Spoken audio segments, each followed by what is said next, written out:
Assalamualaikum warahmatullahi wabarakatuh. Halo, perkenalkan saya Titi Trihapsari dari kelas 12-1. Ngomong-ngomong, pernah nggak sih kalian kepikiran kenapa sistem demokrasi di Indonesia bisa berubah-ubah? Nah, di video kali ini saya akan membahas salah satu sistem yang pernah diterapkan di Indonesia, yaitu sistem demokrasi terpimpin.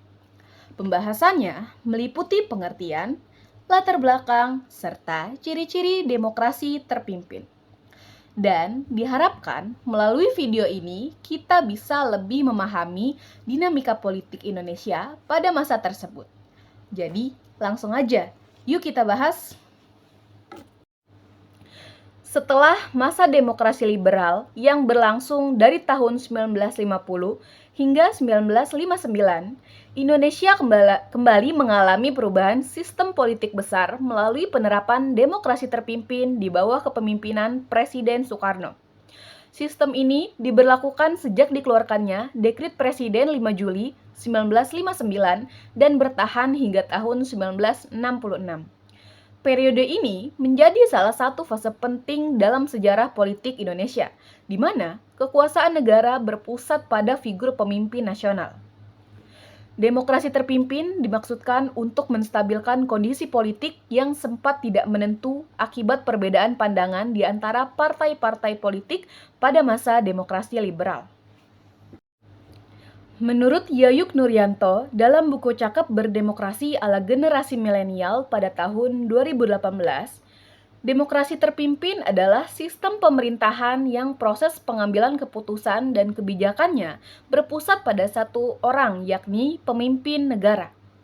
Secara historis, gagasan demokrasi terpimpin pertama kali disampaikan oleh Presiden Soekarno dalam pembukaan sidang konstituante pada 10 November 1956. Ide ini kemudian diresmikan secara konstitusional setelah keluarnya Dekret Presiden 5 Juli 1959 yang berisi 1. Pembubaran Dewan Konstituante. 2. Berlaku kembali Undang-Undang Dasar 1945 dan tidak berlakunya lagi Undang-Undang Dasar sementara 1950. Dan yang ketiga, pembentukan DPRS dan MPRS. Dekret ini menjadi tonggak lahirnya masa demokrasi terpimpin sekaligus berakhirnya masa demokrasi liberal di Indonesia. Penerapan demokrasi terpimpin dilatar belakangi oleh ketidakstabilan politik pada masa demokrasi liberal. Konstituante gagal menyusun undang-undang dasar yang baru, sementara pergantian kabinet yang terlalu sering menyebabkan pemerintahan tidak berjalan secara efektif. Melalui konsep demokrasi terpimpin, Presiden Soekarno berupaya memulihkan stabilitas politik dan memperkuat persatuan nasional dengan menjadikan pemimpin sebagai pusat koordinasi politik, ekonomi, dan sosial. Awalnya, sistem ini dimaksudkan sebagai wujud dari prinsip demokrasi yang dipimpin oleh hikmat kebijaksanaan dalam permusyawaratan perwakilan. Namun, seiring dengan berjalannya waktu, maknanya bergeser menjadi demokrasi yang sangat terpusat pada kekuasaan presiden. Dalam pelaksanaannya, demokrasi terpimpin memiliki sejumlah ciri khas yang membedakannya dari sistem demokrasi lainnya. Adapun beberapa ciri utama yang menggambarkan praktik politik pada periode 1959 hingga 1966 yaitu yang pertama, dominasi kekuasaan di tangan presiden. Nah, pada masa ini, Presiden Soekarno memegang kekuasaan tertinggi atas lembaga-lembaga negara. Kedudukan MPRS dan lembaga legislatif berada di bawah kendali presiden. Bahkan, MPRS pernah menetapkan Soekarno sebagai presiden seumur hidupnya. Kondisi ini menunjukkan tidak adanya keseimbangan kekuasaan atau check and balance bagaimana diamanatkan dalam Undang-Undang Dasar 1945.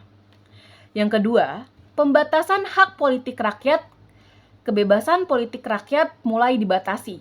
Salah satu contohnya adalah pembubaran DPR hasil pemilu 1955 yang kemudian digantikan oleh DPR gotong royong dengan anggota yang diangkat langsung oleh presiden. Selain itu, pembubaran partai politik dan pembatasan organisasi kemasyarakatan dilakukan dengan alasan menjaga stabilitas nasional. Yang ketiga, dominasi partai tertentu dan politik ideologi.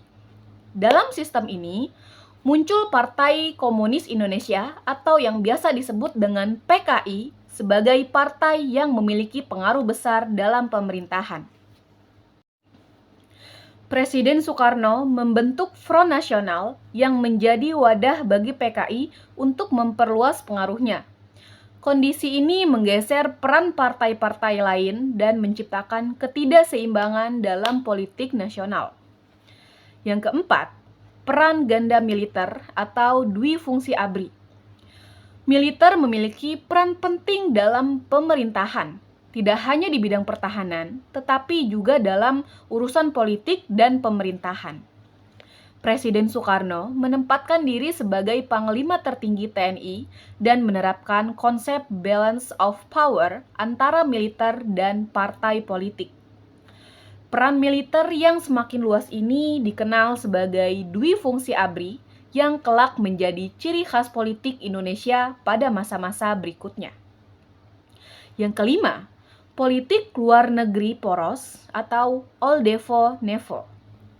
Nah, dalam bidang politik luar negeri, Indonesia meninggalkan prinsip bebas aktif dan menggantinya dengan politik poros dunia yang membagi kekuasaan global menjadi dua, yaitu yang pertama, All-Devo atau All Destabilizer Force, negara-negara kapitalis dan kolonialis seperti Amerika Serikat dan sekutunya.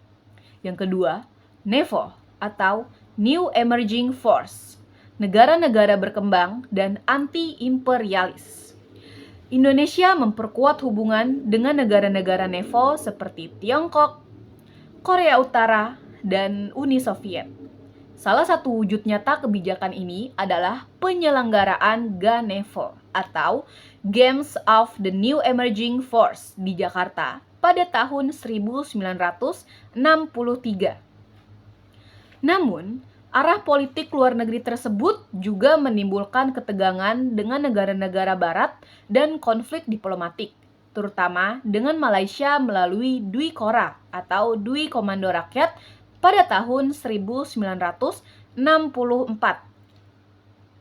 Walaupun awalnya dimaksudkan untuk memperkuat persatuan nasional, praktik demokrasi terpimpin justru menyebabkan konsentrasi kekuasaan pada satu tangan, mengurangi fungsi lembaga legislatif, dan membatasi partisipasi rakyat dalam politik. Ketegangan politik dan meningkatnya pengaruh PKI menimbulkan konflik internal yang memuncak pada peristiwa Gerakan 30 September tahun 1965, yang akhirnya menandai berakhirnya masa demokrasi terpimpin. Setelah itu, Indonesia memasuki era baru, yaitu masa demokrasi Pancasila di bawah pemerintahan Presiden Soeharto. Demokrasi terpimpin merupakan fase penting dalam perjalanan politik Indonesia. Sistem ini lahir dari keinginan untuk menata kembali kehidupan politik yang kacau pada masa demokrasi liberal. Namun, dalam praktiknya justru malah menimbulkan konsentrasi kekuasaan pada satu figur. Dari periode ini, bangsa Indonesia belajar bahwa keseimbangan kekuasaan, partisipasi rakyat, dan penghormatan terhadap hukum adalah elemen penting dalam mewujudkan demokrasi yang sehat dan berkeadilan. Dengan memahami sejarah ini, kita jadi lebih paham mengapa demokrasi yang kita jalani sekarang perlu dijaga dan terus diperbaiki. Semoga pembahasan kali ini bisa menambah wawasan kalian, dan saya, Titi Trihapsari, pamit undur diri. Wassalamualaikum warahmatullahi wabarakatuh. Thank you, everyone! Thank you, Elmar! Boom!